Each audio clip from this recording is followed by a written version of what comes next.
The sun was setting over New Haven Colony, painting the sky in shades of orange and purple. Lucas Martin kicked a ball across the dusty ground, while his younger sister Emma chased after it, laughing. Their friend, Sophie Blake, sat on a rock nearby, watching the two siblings play. The three children had wandered farther from the settlement than they should have, but the evening was so beautiful that none of them wanted to go home yet. Lucas was 10 years old, with messy brown hair and a stubborn streak that often got him into trouble. Emma was 8, smaller and quieter than her brother, but she followed him everywhere. Sophie was 12, the oldest of the group, with red hair tied back in a ponytail. She was supposed to be the responsible one, but even she couldn't resist the appeal of playing outside until dark. New Haven was a peaceful colony on the edge of explored space. About 5,000 people lived there, mostly families who had come to start fresh on a new world. The colony had been established for 7 years without any major problems. There were farms, schools, and small businesses. Life was simple and safe, or at least everyone thought it was. The first sign that something was wrong came when the sky suddenly lit up with strange green lights. Emma stopped running and pointed upward. Lucas turned to look, shielding his eyes against the brightness. Sophie stood up from her rock, feeling a sudden chill run down her spine. The lights grew brighter and began to descend. Within seconds, a massive ship appeared above the colony. It was unlike anything the children had ever seen. The vessel was enormous, shaped like a crescent moon, with a surface that seemed to shimmer and change colors. Strange symbols glowed along its sides. Back in the settlement, alarms started blaring. People ran into the streets, looking up at the alien ship in shock and fear.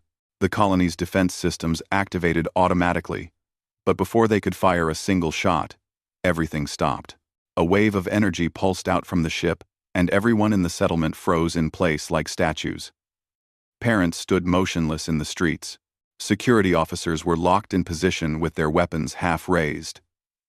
The entire colony was trapped in some kind of stasis field, but the three children, standing beyond the settlement's protective barriers, were not affected.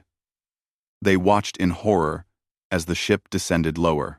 A beam of light shot down from the vessel, surrounding them in a cylinder of brilliant blue energy. Lucas grabbed Emma's hand and tried to run, but his feet wouldn't move. Sophie screamed, but no sound came out. Inside the alien ship, Research Director Vorn watched the scene on his display screen. He was a member of the Caldrith species, tall and thin with grayish skin and large black eyes. His people had been exploring the galaxy for thousands of years, studying other species like scientists studying insects. To Vorn, these humans were just another primitive race worth examining. Standing beside him was his assistant, a younger Caldrith named Melissa. She operated the controls that activated the transportation beam. Within seconds, the three human children materialized on the ship's examination deck. The blue light faded, and they found themselves in a circular room with white walls and strange equipment they didn't recognize. Emma started crying immediately. Lucas put his arm around her, trying to be brave, even though his own heart was pounding with fear. Sophie looked around frantically, searching for a way out, but there were no doors or windows that she could see. Vorn entered the room through a wall that simply opened like water parting. He looked down at the children with cold curiosity. He had studied human biology from a distance, but this was the first time his team had acquired actual specimens. The children would provide valuable data about human development, psychology, and physiology. Lucas stepped in front of his sister, trying to protect her. He shouted at the alien, demanding to be returned home. Vorn didn't understand the words, but he recognized the aggressive posture. Interesting, he thought. The young ones already show protective instincts. He made a note on his handheld device. Melissa activated a sleep field, and all three children collapsed gently to the floor, unconscious. Vorn ordered them moved to the specimen chambers, where they would be kept for observation and testing. The ship's engines hummed to life. And within minutes, the vessel jumped to faster than light speed, leaving New Haven far behind. 4 hours later, the stasis field over New Haven Colony finally deactivated. People stumbled and gasped as they regained the ability to move. Confusion turned to panic as parents realized their children were missing. Someone had seen Lucas, Emma, and Sophie playing near the edge of the settlement just before the ship arrived. Colony Administrator Peter Grant immediately sent out an emergency broadcast to Earth and all nearby human outposts. The message was simple but devastating. 3 human children had been abducted by an unknown alien species. This was the first hostile action any alien race had taken against humanity since first contact with other civilizations 5 years earlier. The message reached Earth Command within 6 hours. Fleet Admiral Catherine Ross was in a meeting when her aide rushed in with the report. Ross was a veteran officer in her 50s, with short gray hair and sharp eyes that missed nothing. She had commanded fleets during the border conflicts with rogue colonies. But she had never faced an alien threat before. She read the report twice, feeling her anger build with each word. Children. They had taken children. Ross immediately called an emergency session of the Human Defense Council. Within 2 hours, representatives from every human nation and colony were connected via secure channels. The council chamber was filled with angry voices. Some demanded immediate military action. Others urged caution, suggesting they try to identify the alien species first and attempt diplomatic contact. A few worried that humanity wasn't ready for a war against an advanced alien civilization. Admiral Ross listened to all of them, then stood up. Her voice cut through the noise like a knife. She reminded the council that 3 innocent children were in the hands of an alien species that had shown hostile intent. Every moment spent debating was another moment those children spent in fear. She proposed a 2-track approach. Send diplomats to make contact while simultaneously preparing the fleet for a rescue operation.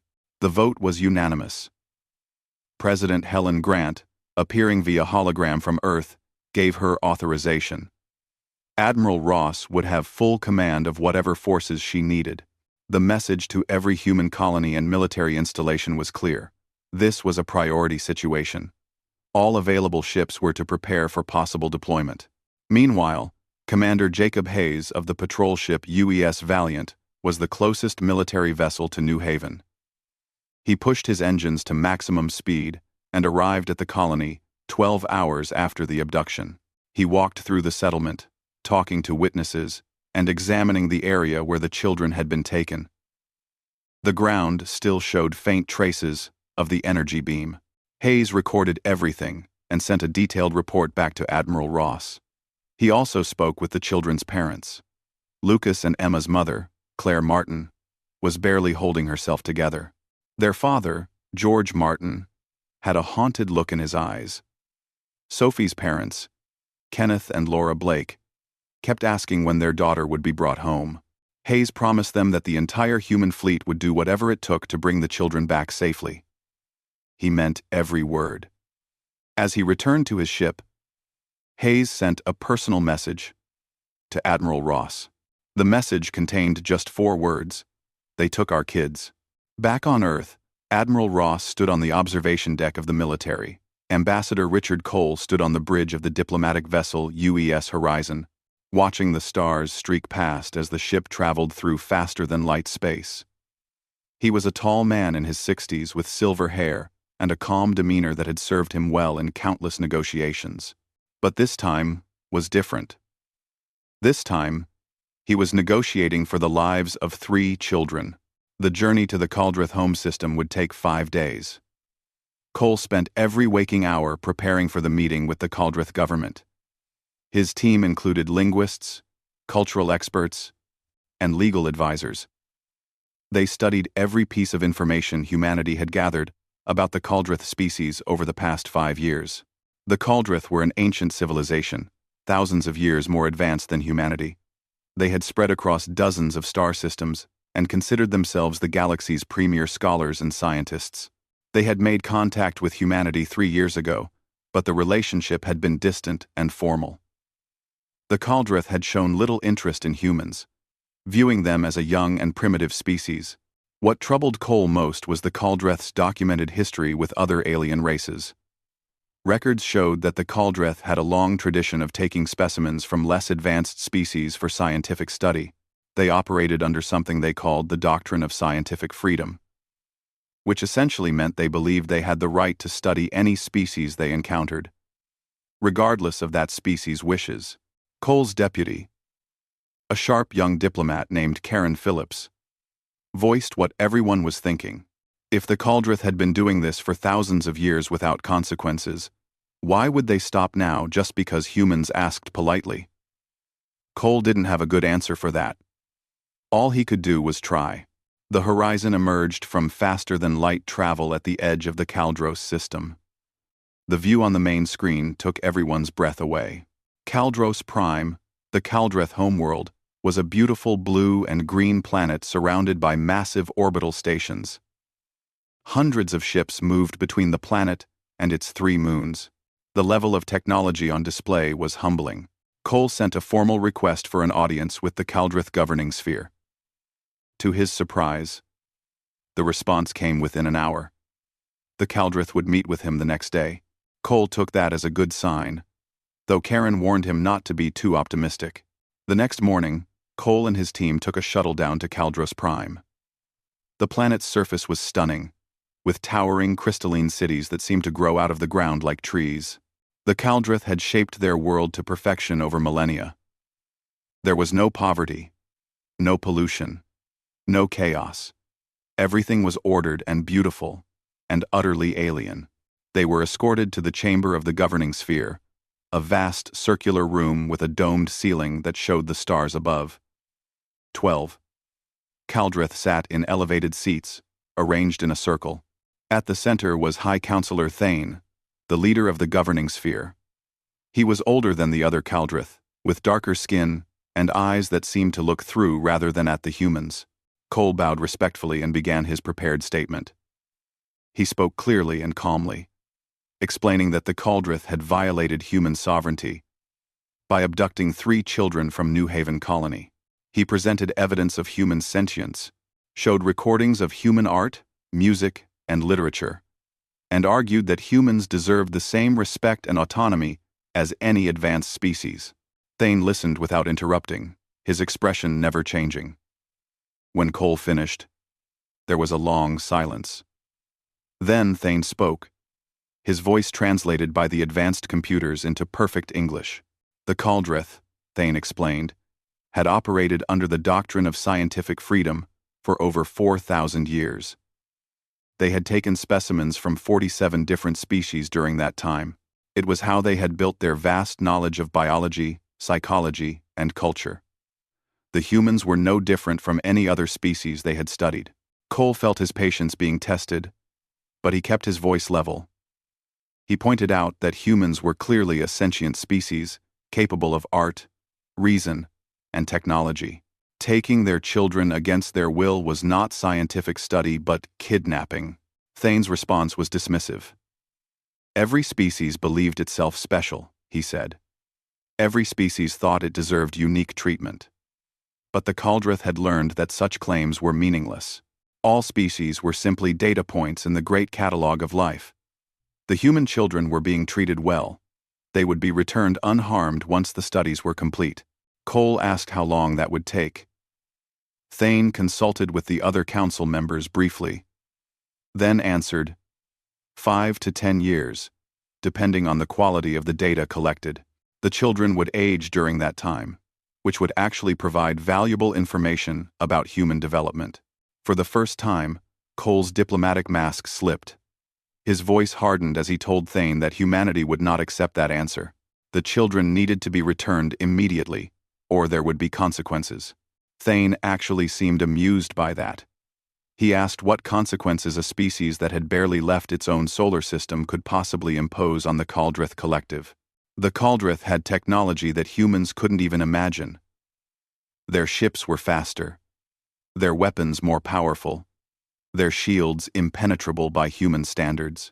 If humanity chose to make this a military matter, it would be a very short and very one-sided conflict. Karen Phillips, sitting beside Cole, gripped her chair so hard her knuckles turned white. The other human diplomats looked equally furious. But Cole remained outwardly calm. He stood up slowly, looking Thane directly in the eyes. He told Thane that the Caldrith were making a terrible mistake. Humanity might be young and less advanced, but humans had one quality that the Caldrith seemed to have lost over their thousands of years of superiority. Humans protected their own, no matter the cost. The Caldrith had stolen 3 of humanity's children. They had threatened those children with years of captivity, and they had done it believing that humans would simply accept it because the Caldrith were more powerful. Cole's voice grew colder as he continued. Humanity had fought wars among themselves for thousands of years. Humans understood violence and sacrifice in ways that perhaps the Caldrith had forgotten. The Caldrith had advanced technology, but they hadn't fought a real war in living memory. Humans, on the other hand, had been fighting for survival since they first appeared on Earth. Thane's amusement faded, replaced by something closer to annoyance. He told Cole that his threats were empty and his species was out of its depth. The audience was over. The children would be returned in due time, and humanity would have to accept that.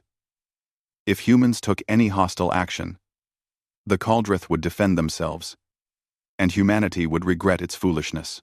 Cole and his team were escorted back to their shuttle. As they lifted off from Caldros Prime, Karen turned to Cole and asked what they would do now. Cole was quiet for a long moment, watching the beautiful alien planet fall away below them. He activated his secure communication link to Admiral Ross back on Earth. His message was brief and direct. Diplomacy had failed.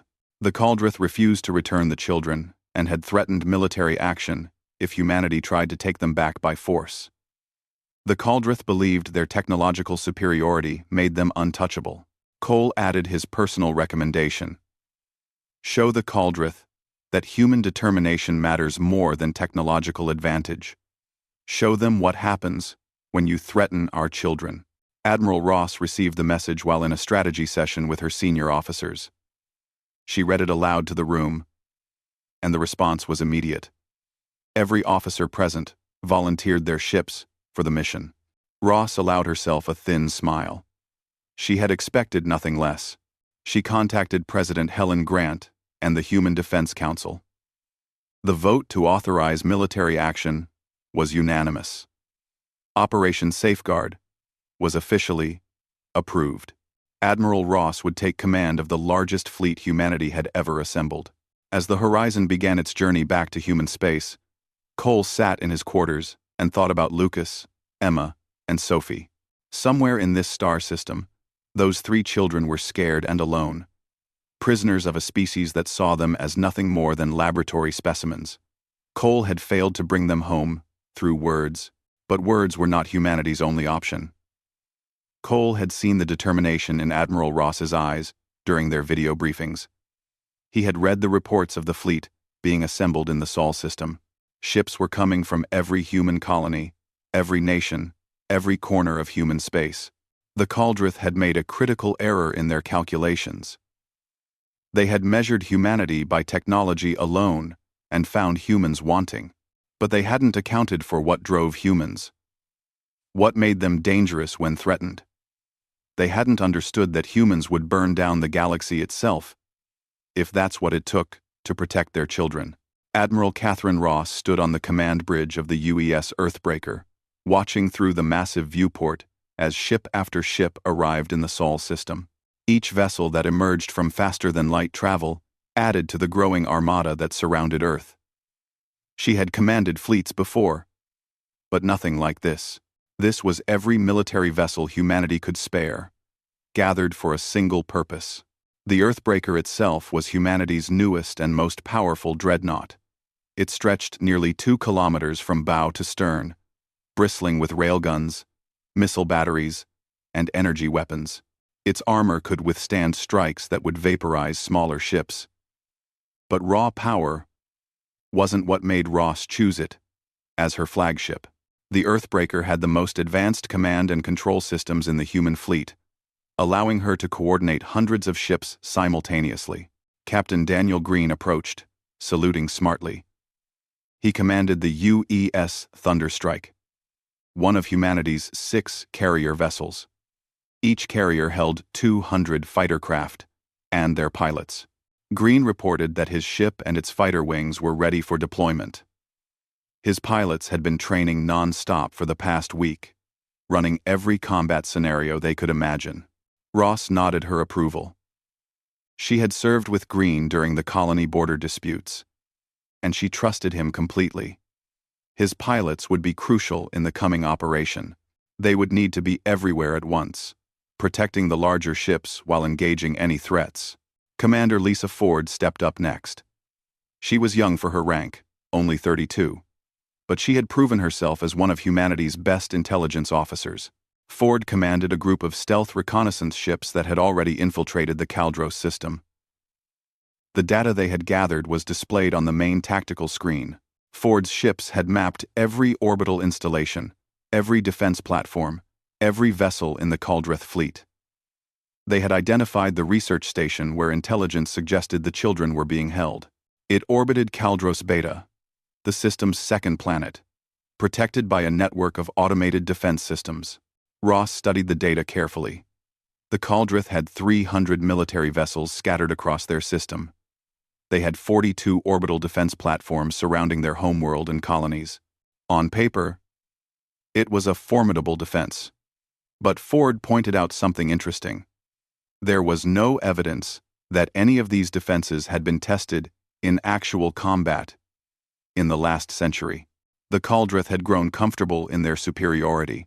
The briefing continued for 2 hours as more officers reported in. Supply ships confirmed they had enough ammunition, fuel, and provisions for an extended operation. Medical frigates were standing by to treat casualties and, hopefully, to care for 3 traumatized children. Engineering teams had worked around the clock to ensure every ship was operating at peak efficiency. By the end of the briefing, Ross had a complete picture of her forces. 847 ships, representing every human nation and colony. There were massive dreadnoughts like the Earthbreaker, fast destroyers, carriers loaded with fighters, specialized electronic warfare vessels, and support ships of every type. It was, without question, the most powerful force humanity had ever assembled. But numbers and firepower weren't everything. Ross knew that. She gathered her senior officers and laid out the strategy. This wasn't a mission of conquest or destruction. The objective was to apply overwhelming pressure until the Caldroth had no choice but to return the children. They would demonstrate force without unnecessary killing. They would be precise, controlled, and absolutely relentless. The fleet made final preparations. Crews ran last-minute checks. Fighter pilots reviewed their attack patterns. Gunners calibrated their weapons. Medical teams prepared their facilities. Everyone knew what was at stake. Ross walked through the corridors of the Earthbreaker, stopping to speak with crew members. She visited the fighter deck, where pilots were doing pre-flight checks. She stopped by engineering, where Chief Nathan Brooks was personally inspecting the ship's reactor systems. She even visited the mess hall, where off-duty crew members were grabbing quick meals before their shifts. Everywhere she went, Ross saw the same thing in people's faces: determination. These weren't just military personnel following orders. These were human beings who understood that 3 children needed them. Many of the crew members had children of their own. They knew that Lucas, Emma, and Sophie could have been their sons and daughters. Lieutenant Sarah Mitchell, one of the ship's medical officers, approached Ross in the corridor. Mitchell had 2 young daughters back on Earth, and she had volunteered immediately when the mission was announced. She asked Ross if they would really be able to bring the children home safely. Ross looked her in the eye and promised they would do everything possible. Mitchell nodded, satisfied, and returned to preparing the medical bay. The fleet began moving into jump formation. 847 ships arranged themselves in a pattern that had been carefully calculated by the tactical team. When they emerged from faster-than-light travel, they would appear simultaneously at precise coordinates throughout the Caldros system. It would be a display of coordination and power that the Caldroth had never witnessed. Ross received a final communication from President Grant. The president appeared on the command screen, her expression grave. She reminded Ross that the entire human civilization was watching and hoping. But she also made it clear that Ross had full authority to do whatever was necessary to complete the mission. There would be no interference from Earth, no second-guessing of her decisions. The operation was entirely in Ross's hands. The Admiral thanked the President and closed the channel. She took one last look at the assembled fleet through the viewport. Hundreds of ships, thousands of crew members, all ready to jump into an alien star system and face whatever awaited them there. Ross activated the fleet-wide communication channel. Her voice reached every ship, every crew member, every pilot. She kept her message simple. They were going to bring 3 children home. They were going to show the Cauldron that humanity protected its own. And they were going to do it with precision and discipline that would leave no doubt about human capabilities. The order was given. Jump coordinates locked in. Power to the faster-than-light drives building. Ross counted down from 10. When she reached 0, space itself seemed to tear apart, as 847 ships vanished from the Sol system. In the Caldros system, Security Marshal Devon was finishing his shift on Caldros Command Station when the alarms began screaming.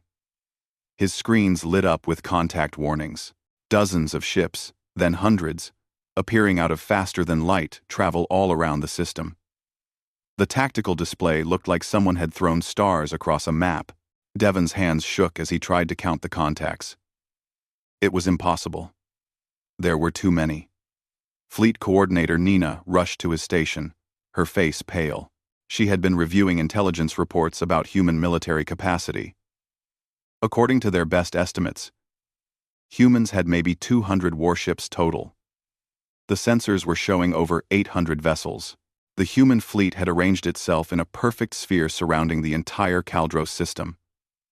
Every major planet, every orbital station, every significant installation had human ships positioned nearby. It wasn't just a show of force. It was a demonstration of complete tactical superiority. Devon immediately sent alerts to High Counselor Thane and the governing sphere. He also ordered the Caldroth Defense Fleet to full alert status. 300 Caldroth warships began powering up their weapons and shields. But even as they did, Devon looked at the numbers and felt a cold fear settle in his stomach. The humans outnumbered them nearly 3-1. And that was assuming the human ships weren't more capable than intelligence suggested. On the research station, Vorn was running cognitive tests on Sophie when the alarm sounded. He checked the station's status display and saw the alert about human ships in the system. Vorn wasn't worried at first. The Caldroth had superior technology. Surely these primitive humans wouldn't dare attack. But then he saw the number of ships, and his confidence wavered. Melissa suggested they should consider using the human children as leverage. If the humans attacked, they could threaten to harm the specimens. Vorn considered it for a moment, then rejected the idea. He had studied enough about human psychology to know that threatening their children would only make humans more dangerous, not less. In their cell, Lucas heard the alarms and felt a strange mixture of hope and fear. He told Emma that someone was coming for them. Sophie agreed, saying that maybe Earth had sent help.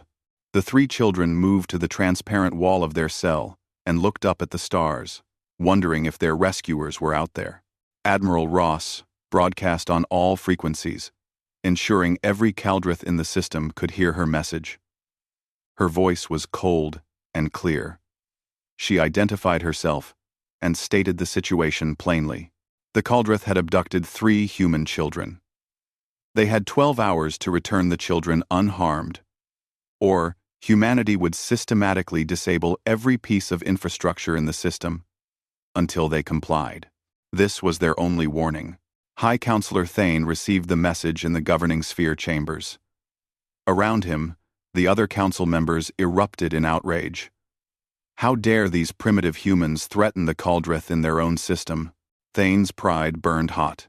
He had dismissed the human ambassador's warnings, certain that humanity lacked the Caldroth Defense Fleet advanced in formation.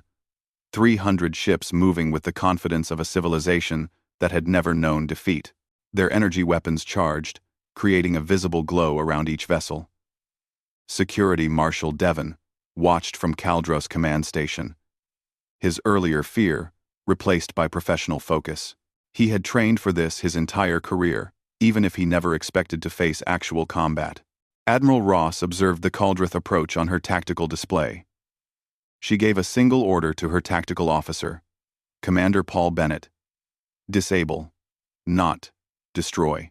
Bennett acknowledged and relayed the command to the fleet. Every human ship received the same instruction. They would show precision and restraint, which would make their demonstration of power even more devastating. Captain Daniel Green stood on the bridge of the Thunderstrike, watching his fighter wings launch into space. Squadron leader Amy Carter led the first wave, her voice calm and professional over the communications channel as she organized her pilots into defensive screens around the larger ships. 200 fighters deployed from the Thunderstrike alone. Across the fleet, other carriers were doing the same. Within minutes, over 1,000 human fighter craft filled the space between the two fleets. The Kaldroth fired first. Brilliant beams of concentrated energy lanced across the void, targeting the nearest human vessels. The attack was powerful, sophisticated, and completely ineffective. Human point defense systems tracked every incoming shot. Defensive fields absorbed or deflected the energy beams. Not a single human ship took damage from the opening salvo. Then humanity returned fire, and everything changed. The human fleet had spent centuries perfecting the art of warfare. While the Kaldroth had focused on science and exploration, humans had been fighting each other in increasingly sophisticated ways. Every conflict, every battle, every tactical innovation had been studied and refined. Now that knowledge was unleashed on an enemy that hadn't fought a real war in living memory. Railguns fired solid projectiles accelerated to a significant fraction of light speed. The Kaldroth shields, designed to deflect energy weapons, were nearly useless against kinetic impacts. The first volley of railgun fire tore through the Kaldroth formation.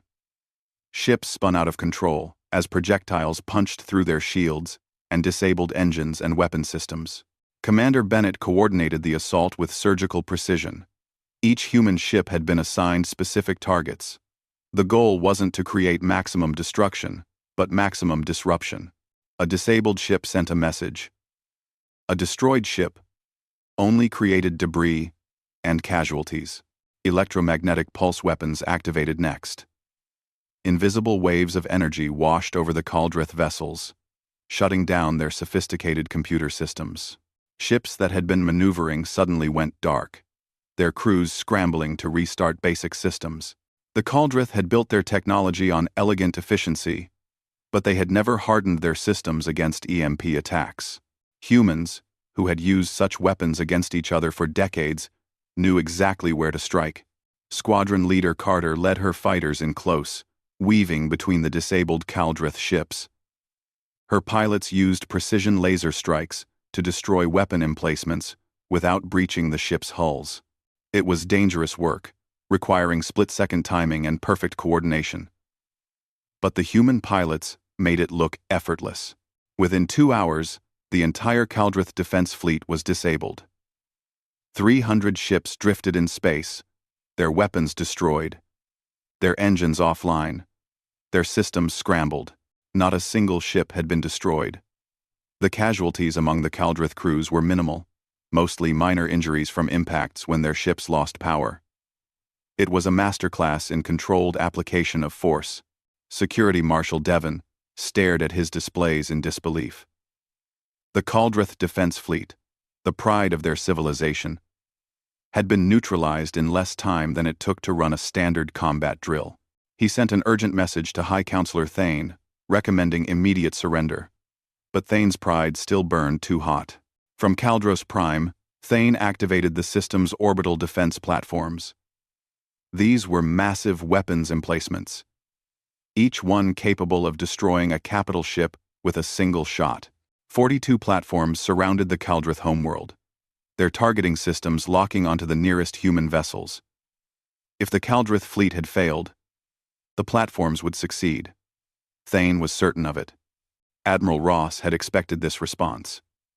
She gave a nod to Captain Jennifer Cole of the UES Warhammer. Cole commanded a specialized heavy cruiser designed for one purpose: long-range precision bombardment. The Warhammer and 15 other heavy cruisers had been holding position at the edge of the engagement, waiting for this exact moment. The heavy cruisers fired as one. Plasma torpedoes streaked across the system, each one guided by advanced targeting computers that calculated trajectory, velocity, and impact point with perfect accuracy. The torpedoes moved so fast that the Kaldrith platforms barely had time to track them before impact. 42 platforms, each one a marvel of Kaldrith engineering built over decades, were reduced to molten slag in less than 5 minutes. The destruction was total and absolute. Where there had been sophisticated defense installations, now there was only expanding clouds of superheated debris. On Kaldros Prime, people stopped what they were doing and looked up at the sky. They could see the flashes as their orbital defenses died. Many Kaldrith had lived their entire lives, never witnessing violence of any kind. Their civilization had been peaceful for so long that war was something they only read about in historical archives. Now it had come to their home system, and they were helpless before it. Admiral Ross broadcast another message on all frequencies. The Kaldrith fleet was disabled. The orbital platforms were destroyed. Humanity had demonstrated its capabilities. She gave Thane another chance to return the children peacefully. But if he refused, the systematic dismantling of Kaldrith infrastructure would continue. Thane still refused to yield. He ordered the research station to prepare the children for immediate transport deeper into Kaldrith space. If the humans wanted them back, they would have to chase them across the entire collective. He also sent urgent messages to other Kaldrith systems, calling for reinforcements. Ross had anticipated this as well. Commander Ford's stealth ships had been monitoring all Kaldrith communications. The moment Thane sent his call for help, human ships jumped to intercept positions at the edge of the system. Any Kaldrith reinforcements trying to enter would face the same fate as the defense fleet. Then Ross began the next phase of her operation. She ordered targeted strikes on industrial satellites, power generation stations, and communication relays throughout the system. Each target was carefully selected for maximum impact on Kaldrith infrastructure while minimizing risk to civilian populations. Captain Green coordinated the strikes using his fighter wings and a fleet of specialized destroyers. The human ships moved through the system methodically, disabling target after target. A power station that provided energy to 3 orbital factories went dark. Communication satellites stopped transmitting. Industrial complexes that refined raw materials from asteroid mining operations were shut down. The message was clear and terrifying in its implications. Humanity could dismantle Kaldrith civilization piece by piece. They had the precision to strike exactly what they wanted, while leaving everything else untouched. And they showed no signs of stopping. On the research station, Vorn watched the systematic destruction of his civilization's infrastructure with growing horror. His assistant Melissa again suggested using the children as hostages, but Vorn finally understood how catastrophically that would backfire. The humans weren't operating on logic and calculations. They were driven by something the Kaldrith had forgotten during their long ages of unchallenged superiority: raw protective fury. Vorn went to the children's cell. Lucas immediately stood between his sister and the alien, fists clenched despite his fear. Sophie pulled Emma close, both girls watching Vorn with wide eyes. The Kaldrith scientist looked at them, really looked at them, perhaps for the first time since their abduction. He saw the fear in their eyes. He saw how Lucas tried to be brave for his sister. He saw how Sophie comforted Emma, even though she was terrified herself. And Vorn finally understood what he had done. These weren't specimens or data points. They were children, sentient beings with families who loved them, and were willing to tear apart an entire star system to bring them home. Vorn made a decision that went against everything he had been taught, everything the Kaldrith believed about their right to study lesser species. He sent a message directly to High Counselor Thane, bypassing normal channels. The message was simple: release the children immediately and surrender to human demands. The alternative was the complete destruction of everything the Cauldrith had built. Thane read the message and felt his certainty finally begin to crack. His tactical advisors were showing him projections. At the current rate of human attacks, Kaldros Prime would lose all orbital infrastructure within 3 days. Within a week, the planet itself would be without power or communications. The humans could reduce the Cauldrith homeworld to a pre-industrial state without firing a single shot at the planet's surface, and the humans showed no signs of stopping. They were patient, methodical, and absolutely relentless. Every attack was precise. Every target carefully chosen. The human fleet maintained perfect formation, ready to respond to any counterattack. This wasn't rage or chaos. This was controlled, disciplined fury, backed by overwhelming force. For the first time in 4,000 years of Cauldrith history, High Counselor Thane faced the possibility of complete defeat. The civilization that had studied and catalogued dozens of species, that had considered itself the pinnacle of galactic achievement, was being systematically dismantled by a species they had dismissed as primitive. The proud leader of the governing sphere finally had to confront a terrible truth. The Cauldrith had made a catastrophic mistake when they took 3 human children. They had awakened something in humanity that the Cauldrith couldn't match. With all their advanced technology, and antsy High Counselor Thane sat alone in his private chambers, watching the tactical displays that showed the systematic destruction of Cauldrith infrastructure. Another power station went dark. Another communication relay stopped transmitting. The humans were patient and thorough, dismantling everything the Cauldrith had built over centuries. The other members of the governing sphere had been sending him increasingly desperate messages. The population of Kaldros Prime was beginning to panic. Riots had broken out in 3 major cities as people demanded their leaders do something to stop the human attack. The Cauldrith military command had confirmed that no reinforcements could break through the human blockade. They were trapped in their own system, watching helplessly as their civilization was taken apart, piece by piece. Thane's personal aide, a young Cauldrith named Marcus, entered the chamber quietly. He carried another damage report. 2 more industrial complexes disabled. The main power grid for the northern continent was now offline. At this rate, Kaldros Prime would be in complete darkness within 48 hours. For the first time in his long career, Thane felt true fear. Not for himself, but for his entire species. The Cauldrith had been so certain of their superiority, so convinced that their advanced technology made them untouchable. They had taken specimens from dozens of species over thousands of years, and none of those species had been able to stop them. The Cauldrith had grown arrogant in their power, but humanity was different. These humans didn't care about technological superiority. They didn't care about the Cauldrith's ancient history or scientific achievements. They cared about 3 children, and they were willing to burn down an entire star system to get them back. Thane activated his communication console and opened a direct channel to Admiral Ross. He had to try 3 times before his voice worked properly. When the human admiral's face appeared on the screen, Thane saw no mercy in her eyes, only cold determination. He told her that the Cauldrith surrendered. The children would be returned immediately along with complete medical records of everything done to them during their captivity. Thane also agreed to hand over every member of the research team who had participated in the abduction. They would face human justice for their crimes. Admiral Ross listened without changing expression. When Thane finished, she spoke in a voice that could have frozen stars. The surrender was accepted, but the terms had changed. The children were to be delivered to the Earthbreaker within 1 hour, not 12 hours as originally demanded.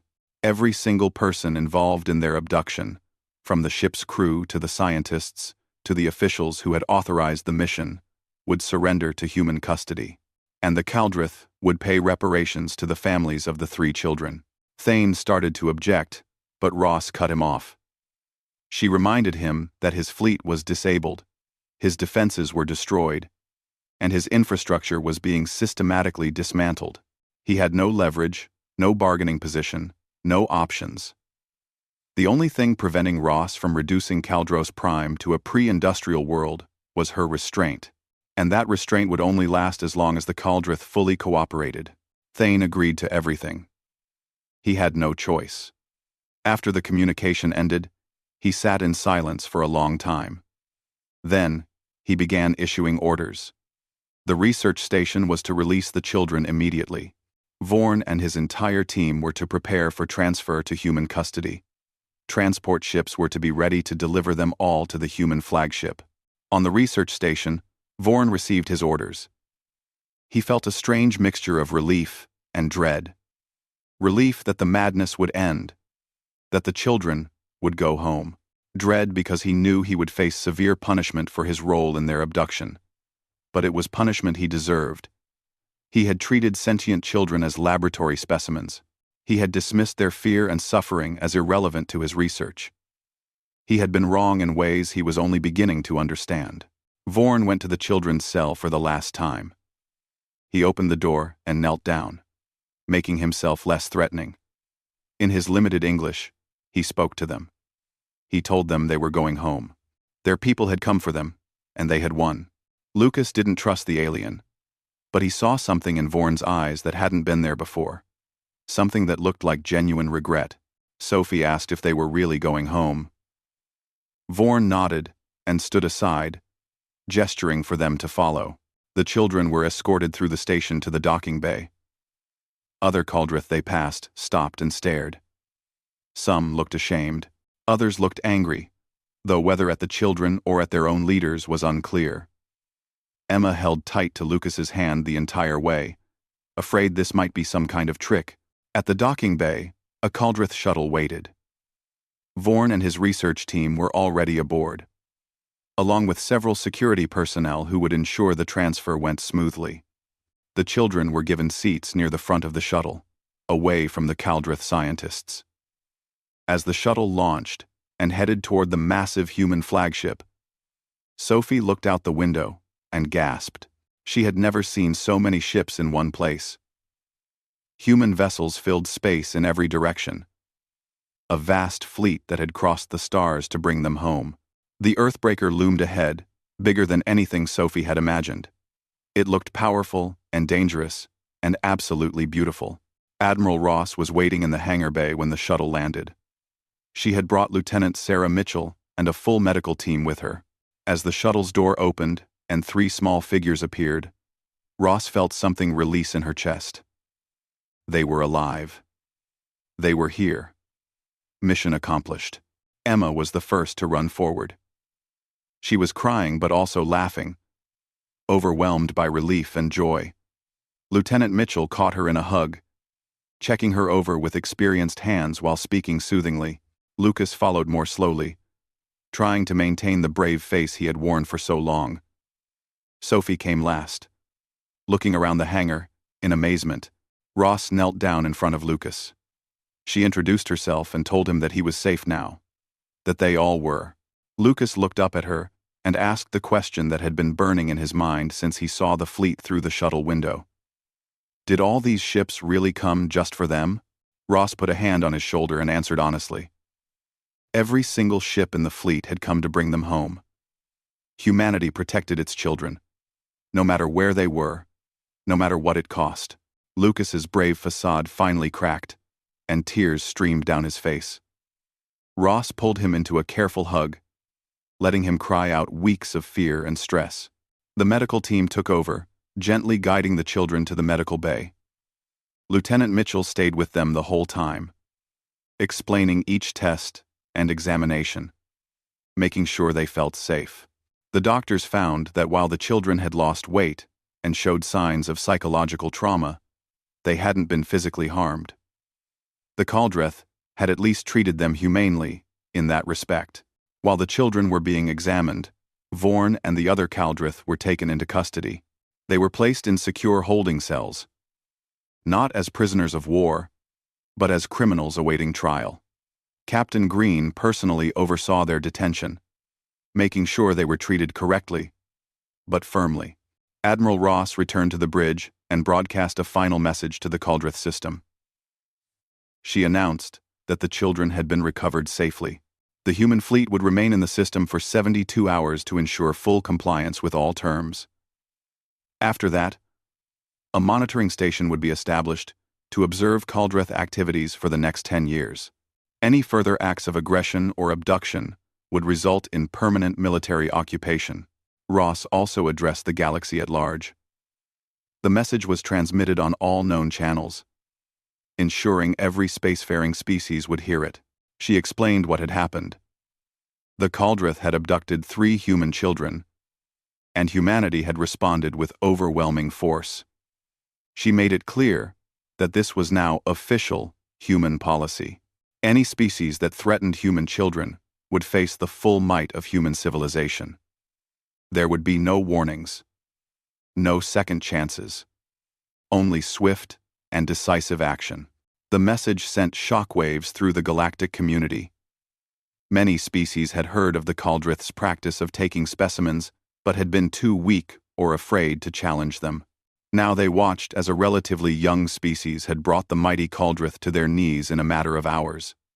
Humanity had announced its presence on the galactic stage in the most dramatic way possible. On Caldros Prime, the governing sphere convened an emergency session. High Counselor Thane was removed from power by unanimous vote. The council appointed a new leader, Counselor Mara, who immediately began reforms.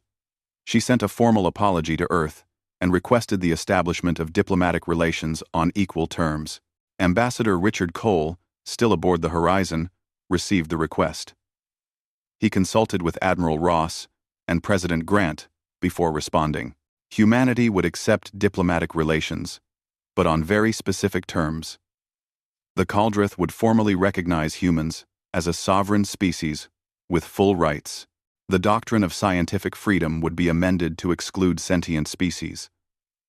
And the Caldreth would pay substantial reparations to Lucas, Emma, and Sophie's families. Counselor Mara agreed to everything. The first treaty between the Caldreth Collective and United Earth was signed aboard the Earthbreaker, with Admiral Ross and Ambassador Cole representing humanity. It was a historic moment, though one born from conflict rather than cooperation. The human fleet began its withdrawal from the Caldros system.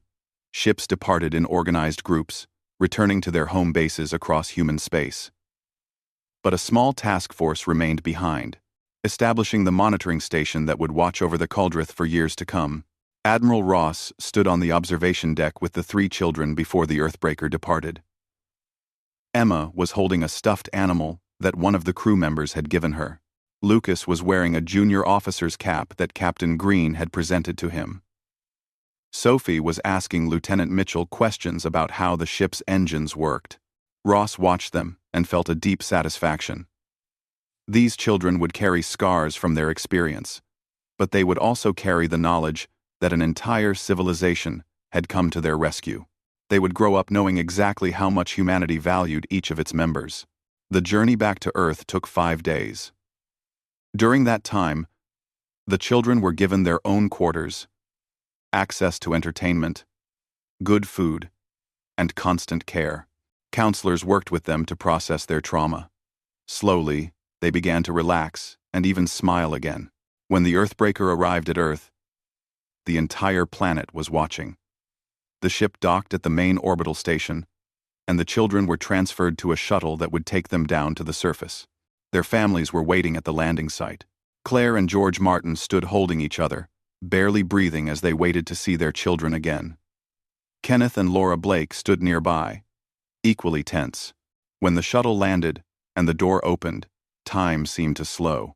Lucas and Emma ran to their parents, and the family collapsed together in tears and laughter. Sophie's reunion with her parents was equally emotional. For several minutes, there was nothing but crying and hugging and whispered words of love and relief. President Grant stood nearby with Admiral Ross, watching the reunions. The president turned to Ross and thanked her for bringing the children home. Ross shook her head slightly. She hadn't done it alone. Every person in the fleet, every crew member, every pilot had played a part. This was humanity's victory, not hers. The story of the rescue spread across human space and beyond. Vorn, from his cell awaiting trial, wrote an account of his experiences that would later be published. In it, he described the moment he realized that the Cauldron had fundamentally misunderstood humanity. They had measured humans by technology and found them wanting. But they had failed to account for human determination, human loyalty, and human fury when their children were threatened. Years later, Lucas Martin stood before the Galactic Council, now a young man with a degree in xenodiplomacy. He spoke about his experience and what it taught him about humanity's place in the galaxy. He explained that humans came in peace and wanted cooperation and friendship with other species. But he also delivered a warning. Humanity had learned that some species only respected strength. The human fleet that had rescued him and his sister and his friend was not a one-time occurrence. It was a promise. Any species that threatened human children, human colonies, or human citizens would face the same overwhelming response. Humanity would always protect its own. 6 months had passed since the rescue of the 3 children from the Caldro system. Earth had changed in subtle but important ways during that time. The unity that had brought together 847 ships from every human nation and colony hadn't faded. If anything, it had grown stronger. Lucas Martin sat in a therapy session with Dr. Elizabeth Warner, a specialist in childhood trauma. These sessions had become routine for all 3 children. Lucas talked about his nightmares, which were becoming less frequent. He described how sometimes he still woke up, thinking he was back in the sterile cell on the research station. Dr. Warner listened patiently, making notes and asking gentle questions. What helped Lucas most, he explained, was knowing what had happened after his abduction. He had watched recordings of the fleet assembly, read reports about the battle, and spoken with some of the crew members from the Earthbreaker. Understanding that so many people had worked so hard to bring him home made the trauma easier to process. He wasn't just a victim. He was someone worth rescuing. Emma was doing better too, though her recovery was different. She had become quieter, more thoughtful. She spent hours drawing pictures of the human ships that had come to save her. Her therapist, Dr. Raymond Cole, said this was her way of processing the experience. In her drawings, the ships were always bigger than the alien vessels. Always brighter. Always winning.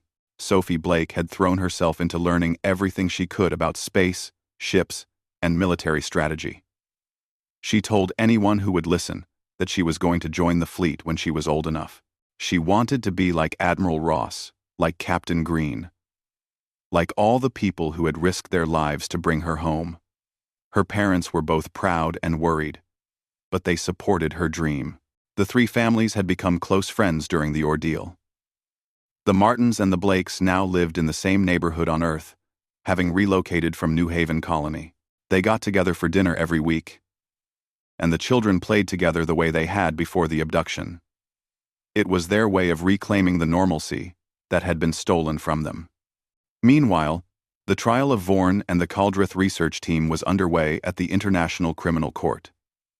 The proceedings were broadcast across human space and transmitted to dozens of alien civilizations. It was the first time an alien species had faced human justice for crimes against humanity. Prosecutor Angela Davis presented the case with precise thoroughness. She detailed every aspect of the abduction, from the initial planning to the moment the children were released. She brought in expert witnesses who explained the psychological damage caused by the kidnapping.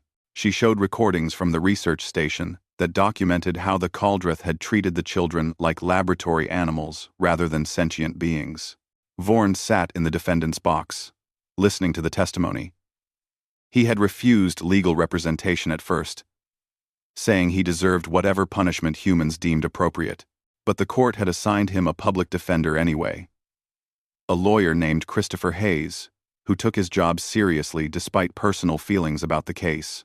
Hayes argued that Vorn had been following the laws and customs of his own civilization. The Caldrith had operated under the doctrine of scientific freedom for thousands of years without facing consequences. Vorn couldn't have known that humans would react so strongly to the abduction. He had acted according to his species' understanding of acceptable behavior. Prosecutor Davis destroyed that argument in her closing statement. She pointed out that every sentient species understood the concept of family bonds and protective instincts. The Caldrith had simply chosen to ignore those instincts in other species because it was convenient for their research. Ignorance of human values was not an excuse, especially when those values were shared by virtually every sentient civilization in the galaxy. The jury deliberated for 3 days. When they returned, the verdict was unanimous. Vorn and 6 other members of the research team were found guilty of kidnapping, false imprisonment, and crimes against sentient beings. The sentences ranged from 10 to 25 years in human prisons. Vorn himself received 20 years. As he was led away, Vorn asked to speak to the families of the children. The request was granted. Claire and George Martin sat across from him in a secure meeting room, with guards standing nearby. Vorn looked at them and apologized. He said he understood now what he had done, how he had caused pain to them and their children. He knew his apology couldn't undo the harm, but he wanted them to hear it anyway. George Martin stared at Vorn for a long time. Then he spoke, his voice rough with emotion. He said that he hoped Vorn's imprisonment would teach other Caldrith to respect the rights of sentient beings. He hoped that no other parent would have to go through what they had experienced. Then he stood and left the room without another word. The conviction sent ripples through the galactic community. Many species watched to see how the Caldrith would react to having their citizens imprisoned by human authorities. Would it lead to further conflict? Would the Caldrith demand their people back? Counselor Mara, the new leader of the Caldrith governing sphere, released a statement accepting the verdict. She said the convicted individuals had violated both human law and Caldrith ethics. They would serve their sentences, and the Caldrith people would learn from this tragedy.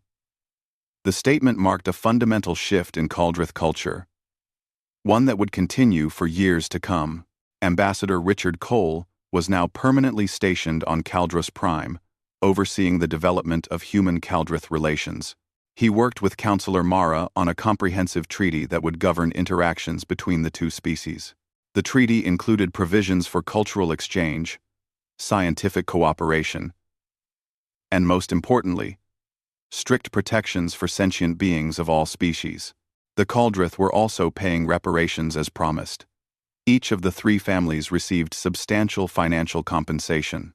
More significantly, the Caldrith funded the establishment of the Children's Protection Foundation, an organization dedicated to preventing and responding to crimes against children across human space. Admiral Ross had retired from active duty, but remained an advisor to the Human Defense Council. She spent her time writing a detailed account of Operation Safeguard, which would become required reading at every military academy in human space.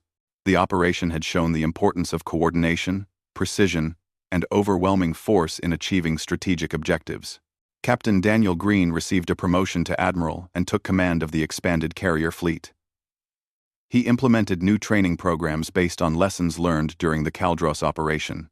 Squadron leader Amy Carter became an instructor, teaching the next generation of fighter pilots about combat tactics and coordination.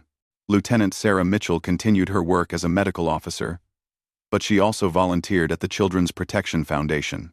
She worked with young people who had experienced trauma, using her own experience with Lucas, Emma, and Sophie to help others recover from difficult situations.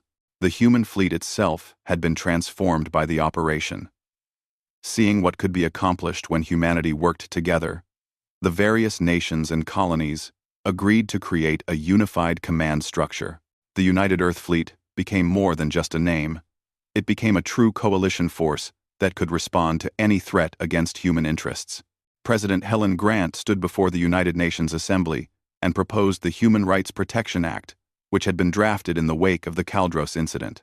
The act declared that any attack on human citizens, especially children, would be treated as an attack on all of humanity. It gave the fleet authorization to respond with whatever force was necessary to protect human lives. The act passed with overwhelming support. It was then transmitted to every known alien civilization as a formal declaration of human policy. The message was clear. Humanity was no longer a scattered collection of colonies and nations. They were a unified species that would protect its own. In the Caldros system, the human monitoring station maintained its watch. Commander Lisa Ford had volunteered to lead the station's crew. She oversaw a small but capable force that tracked all Caldroth activities and ensured compliance with the treaty terms. The Caldroth had been true to their word so far, fundamentally reforming their approach to studying other species. The doctrine of scientific freedom had been officially revoked by the governing sphere. In its place, the Caldroth adopted the Accord of Sentient Rights, which recognized the autonomy and dignity of all intelligent species. Caldroth scientists who wanted to study other species now had to obtain informed consent and follow strict ethical guidelines. Research Director Vorn's account, titled "The Day We Learned Humility," had been published and became a bestseller among the Caldroth. Young Caldroth students read about his mistakes and the consequences that followed. The book was painful for many Caldroth to read, but it served as an important reminder of how badly their species had gone wrong. 1 year after the rescue, a ceremony was held at the newly constructed memorial to the Caldros incident. The memorial featured a statue showing 3 children looking up at the stars, with ships descending from above. Lucas, Emma, and Sophie attended the ceremony along with their families and many of the crew members who had participated in their rescue. Admiral Ross gave a speech, though she kept it short. She talked about how the operation had shown the best of humanity: courage, determination, and unwavering commitment to protecting the innocent. She reminded everyone that the fleet hadn't come together for glory or conquest. They had come together for 3 children who needed them. Lucas was asked to say a few words.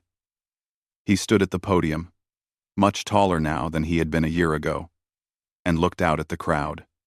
He talked about what it felt like to be alone and scared on the alien station.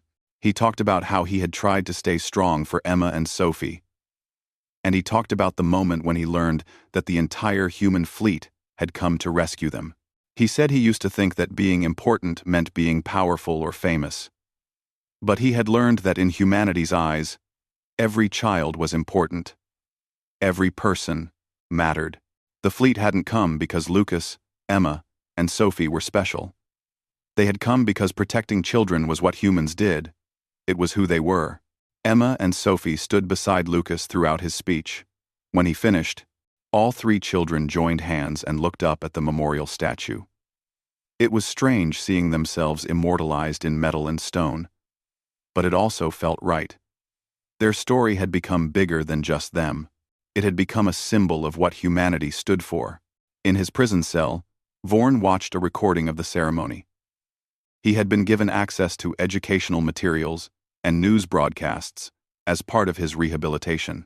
Seeing the 3 children healthy and growing brought him a complicated mixture of emotions: relief that they were okay, shame for what he had done to them, and something approaching hope that his mistakes might prevent future crimes. He had been writing regularly, documenting his changing perspective. His new book, still in progress, examined how advanced civilizations could lose sight of basic moral principles. He wrote about the danger of viewing other species as inferior simply because they were less technologically developed. He hoped that both Caldroth and humans would read it and learn from his failures. 2 years after the incident, Sophie Blake entered the Space Force Academy. She was one of the youngest cadets ever accepted, admitted partly because of her experience but mostly because of her exceptional test scores and determination. On her first day, she walked past a portrait of Admiral Ross hanging in the main hall. Sophie stopped and saluted the portrait, making a silent promise to live up to the example Ross had set. Lucas developed an interest in diplomacy and interspecies relations. He studied languages, both human and alien, and learned everything he could about different cultures. He wanted to build bridges between species, to create understanding that might prevent future conflicts. Ambassador Cole became his mentor, guiding him toward a career in the diplomatic service. Emma's path was quieter but no less important. She became an artist, creating works that explored themes of fear, hope, and rescue. Her paintings and sculptures were displayed in galleries across human space. Critics said her work captured something essential about the human experience, though Emma herself simply said she was painting what she felt. The three remained close friends as they grew older. They met regularly, sharing their experiences and supporting each other. They had been through something that few people could understand, and that shared experience bonded them in ways that would last their entire lives. 5 years after the Caldros incident, humanity had transformed. The unity forged during the crisis had led to unprecedented cooperation in space exploration, scientific research, and cultural exchange. New colonies were established with support from all human nations. The fleet continued to grow stronger, not for conquest, but for protection. Other alien species watched humanity's development with a mixture of respect and caution. The young species that had brought the Caldroth to their knees was clearly going to be a major player in galactic affairs. Many species sought alliances and trade agreements with humanity. Others kept their distance, wary of human military capabilities. But every species, without exception, learned one crucial lesson from the Caldros incident. They learned that humanity valued its children above everything else, that humans would cross the galaxy and face any danger to protect their young. That threatening a human child was the fastest way to bring overwhelming force down upon yourself. It was a lesson written in the stars, proven by the fleet that had held an entire star system hostage, and it was a lesson that would never be forgotten. Admiral Ross, now in her 70s and fully retired, sat in her home looking at photos from Operation Safeguard. Pictures of the fleet assembly, images of the disabled Caldroth ships, and most importantly, a photo of 3 children running to their families after being brought home safely. She had accomplished many things in her long career. Commanded countless ships, won numerous battles. But nothing had mattered as much as those 3 children. Nothing had felt as right as mobilizing humanity's full power to bring them home. As she set the photos aside and looked out at the stars, Ross smiled. Somewhere out there, Lucas was learning to be a diplomat. Sophie was training to be a fleet officer. Emma was creating art that moved people's hearts. The children who had been taken were now young adults making their mark on the galaxy. And humanity, the species that had refused to abandon them, had found its purpose among the stars, protecting the innocent, standing together, never leaving anyone behind. That was who humans were. That was who they would always be. The delegates from dozens of species listened in silence. The message was clear, and had been proven beyond doubt. Humanity might be young compared to ancient civilizations like the Caldroth, but they had something that many older species had lost: an absolute unwillingness to abandon their people. Admiral Ross, retired now but still watching over humanity's interests, smiled as she watched Lucas's speech. The boy who had been so brave in captivity had grown into a man who could speak for his entire species. The mission that had mobilized the greatest fleet in human history had not just rescued 3 children. It had announced to the galaxy that humanity was not to be underestimated. And in the years that followed, no species ever made the same mistake the Caldroth had made. The lesson had been learned, written in disabled ships and destroyed infrastructure, but most importantly, written in the safe return of 3 children who had never been forgotten and never been abandoned. Humanity protected its own. Always. NT knowledge. They had awakened the absolute determination of a species protecting its young. Admiral Ross waited on the bridge of the Earthbreaker, watching the timer count down. 8 hours had passed since her ultimatum. 4 hours remained. Around her, the crew worked efficiently, ready to continue the systematic dismantling of Caldroth infrastructure. But Ross hoped, for everyone's sake, that Thane would finally see reason. In their cell, Lucas held Emma close, while Sophie tried to see what was happening through the station's transparent walls. They could see flashes of light in the distance, signs of the battle being fought to bring them home. They didn't understand the scale of what was happening, didn't know that an entire human fleet had come for them. But they knew one thing with absolute certainty. Someone was coming. And whoever it was, they weren't giving up. Had the capability to challenge the Caldroth. Looking at the sensor displays, showing hundreds of human warships, He realized he might have made a terrible error in judgment, but Thane's pride wouldn't let him back down. He ordered the Caldrith Defense Fleet to engage the human vessels. If the humans wanted a war, they would get one. The Caldrith would show these upstarts why they were the dominant power in this region of space. As the Caldrith fleet began moving into attack formation, Ross allowed herself a cold smile. The Caldrith were going to fight. Part of her had hoped they would simply surrender and return the children. But another part of her, the part that had spent the last week consumed by anger at what had been done to 3 innocent children, was almost relieved. The Caldrith needed to learn a lesson, and now they would get one they would never forget. On the research station orbiting Caldrus Beta, Vorn continued his studies of the 3 human children. He had no idea that his actions had set in motion events that would shake the entire Caldrith collective to its core. He had no idea that hundreds of human warships were already gathering, preparing to demonstrate exactly what humanity was capable of when pushed too far. Lucas, Emma, and Sophie sat in their sterile cell, holding on to each other for comfort. Emma had stopped crying, but she was so quiet now that Lucas worried about her. Sophie told them both to stay strong, that their parents would find them. High above them, visible through the transparent ceiling of their cell, the stars shone bright and cold. Somewhere among those stars, help was coming. An entire species was mobilizing to bring them home. The Caldrith had taken 3 human children. Now, they would learn what that really meant. Eid quarters, looking out at the stars. Somewhere out there, 3 frightened children were being held by aliens who thought humans were weak enough to victimize. Those aliens were about to learn a very painful lesson about what happens when you threaten humanity's children.